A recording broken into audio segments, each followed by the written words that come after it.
Hello बच्चों, welcome to coordinator. तो आज की क्लास में हम लोग क्लास 11th मैथमेटिक्स के सिलेबस के बारे में बात करेंगे और जेई के पॉइंट ऑफ व्यू से भी बात करेंगे, एडवांस के पॉइंट ऑफ व्यू से भी बात करेंगे और ये भी बताएंगे कि जेई के लिए कौन सा चैप्टर कितना इम्पोर्टेंट है, किस पे हम लोगों को मैक्सिमम टाइम देना चाहिए और बोर्ड के भी पॉइंट ऑफ व्यू से बात करेंगे। आपकी कोई सा भी बोर्ड हो, आप कोई से भी बोर्ड की तैयारी कर रहे हो, Bihar board, UP board, CBSE board, ICSE भी बोर्ड, बिंदास हम लोग पढ़ेंगे और अच्छे से पढ़ेंगे, समझ के पढ़ेंगे। तो चलिए हम लोग सिलेबस के बारे में बात करते हैं।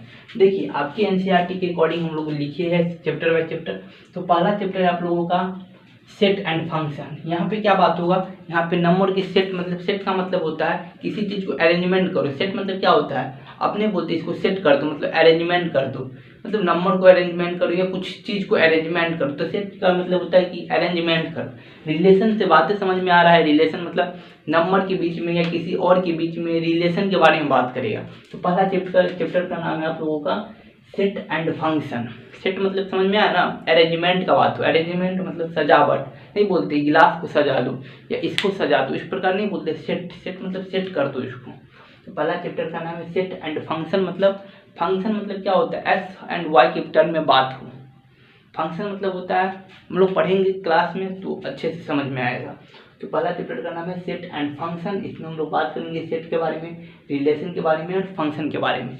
ये जेई और एडवांस दोनों के पॉइंट ऑफ व्यू से अच्छे हैं और इसमें हम लोगों को ज़्यादा टाइम देना चाहिए और देंगे भी और हम लोग अच्छे से इसको पढ़ेंगे भी।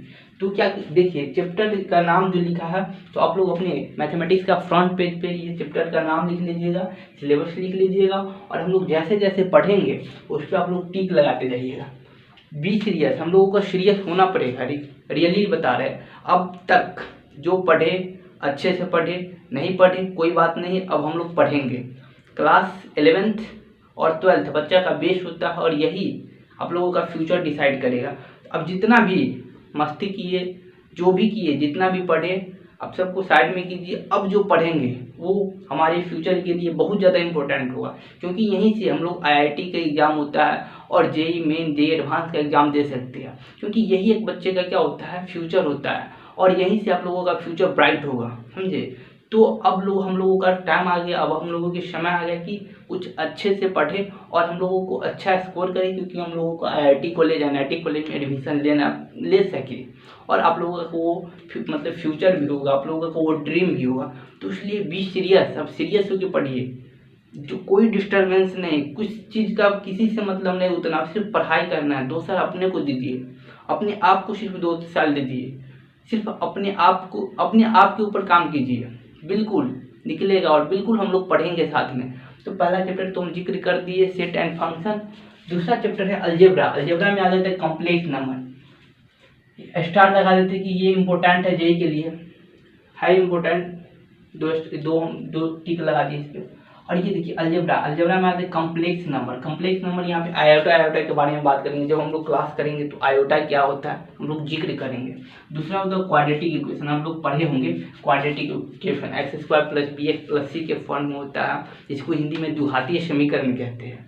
हाँ, आप लोग पढ़े होंगे। तो इसके ऊपर भी हम लोग बात करेंगे जी, एकदम बेसिक से उठा के हम लोग बात करेंगे, बेसिक से एडवांस तक। बोले ना एडवांस तक का ये सिलेबस बोले, बिलीव मी ऑफकोर्स होगा, समझ में आया। अगला चैप्टर हम लोग पढ़ेंगे परमुटेशन एंड कॉम्बिनेशन। यहाँ पे नंबर के बारे में बात होगा। नंबर मतलब ये व्यक्ति इतना को कैसे सीट में बैठ सकता है, मतलब थिंकिंग, आप जितना सोच सकते हो वैसे इसके अकॉर्डिंग ये चैप्टर बनेगा, परमुटेशन एंड कॉम्बिनेशन। अगला चैप्टर है बाइनोमियल थ्योरम। अगला चैप्टर है सीक्वेंस एंड सीरीज। ये भी बहुत ज़्यादा इंपॉर्टेंट होता है जी के पॉइंट ऑफ व्यू से। सीक्वेंस एंड सीरीज आप लोग पढ़े होंगे क्लास 10th में, एपी अर्थमेट्रिक प्रोग्रेशन। अब हम लोग पढ़ेंगे एपी भी पढ़ेंगे बेसिक से और ज्योमेट्रिक प्रोग्रेशन, जीपी भी पढ़ेंगे, एचबी भी पढ़ेंगे, एएम एचएम जेएफ, मतलब अच्छे से हम लोग पढ़ेंगे। कहने का ये मतलब है अब हम लोग एकदम डीप में जाके पढ़ेंगे। अभी आप लोग जो पढ़े होंगे अर्थमेट्रिक प्रोग्रेशन वो सिर्फ इंट्रोडक्शन होगा। आप लोग टीएन निकाले होंगे, एसएन निकाले होंगे, यही सब निकाले होंगे, लेकिन इसमें अच्छे अच्छे क्वेश्चन बनता है। अगर हम जब करवाएंगे ना जेई का क्वेश्चन, मतलब जेई का क्वेश्चन, एडवांस का क्वेश्चन और बोर्ड का अच्छे अच्छे क्वेश्चन करवाएंगे ना, तब लगेगा क्या सर पढ़ाते, मतलब बोलिएगा। अब देखिए अगला चैप्टर का नाम है ट्रिगोनोमेट्री। क्या है ट्रिगोनोमेट्री। ये चैप्टर भी आप लोग पढ़े होंगे। ट्रिगोनोमेट्री।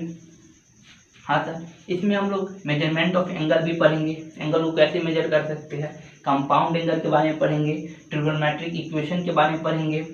ट्रिगोनोमेट्रिक इक्वेशन ये पूरा चैप्टर ही इम्पोर्टेंट है। सॉल्यूशन ऑफ ट्रायंगल के बारे में पढ़ेंगे, ग्राफ ऑफ ट्रिगोनोमेट्री के बारे में पढ़ेंगे, ये सब के बारे में हम लोग पढ़ेंगे। ट्रिगोनोमेट्री में ये पार्ट पढ़ेंगे। अगला देखिए कोऑर्डिनेट ज्योमेट्री। आप किस चैनल पे, कोऑर्डिनेट पे, तो बिलीव कर सकते हैं ना कोऑर्डिनेट हम पढ़ाएंगे कितने सुंदर से। तो अगला चैप्टर है कोऑर्डिनेट ज्योमेट्री। क्या है सर? Coordinate geometry. तो कोऑर्डिनेट ज्योमेट्री में पहला पढ़ेंगे स्ट्रेट लाइन। इसमें क्या होता है, हम हर चीज़ को ग्राफली देखेंगे। आप देख रहे हैं कि दुनिया में हर चीज़ ग्राफ के ऊपर डिपेंड है, मतलब हर चीज़ को रिप्रेजेंट है ग्राफ के अनुसार। ग्राफ की हेल्प से हम हर चीज़ को रिप्रेजेंट कर सकते हैं। तो इस चैप्टर में हम ग्राफ के ऊपर बात करेंगे, मतलब हर चीज़ की सर्कल के बारे में बात करेंगे, ये भी ग्राफे के फॉर्म में बात करेंगे, इसका भी इक्वेशन के फॉर्म में ये बात करेंगे। अगला है parabola, ellipse, hyperbola, application of conic section पढ़ेंगे हम लोग, अच्छे से पढ़ेंगे। ये चैप्टर आप यहाँ से स्टार्ट हो जाए क्लास 12। ये क्लास 12 का इंट्रोडक्शन पार्ट है। इसमें हम लोग पढ़ेंगे, लास्ट में लिमिट पढ़ लेंगे, डिफरेंशिएशन पढ़ेंगे, मैथमेटिकल रीजनिंग पढ़ेंगे और स्टैटिक एंड प्रोबेबिलिटी के बारे में पढ़ेंगे। ये जो चैप्टर है 5, 6, 7 ये क्लास 12 का चैप्टर है। हम लोगों को क्लास 11th में सबसे ज़्यादा टाइम इस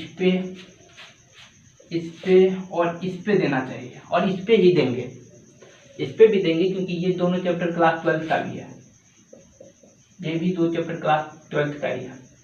तो इतना 11th का सिलेबस है। तो थैंक यू सो मच। तो हम लोग मिलते हैं क्लास में। Okay bye, see you.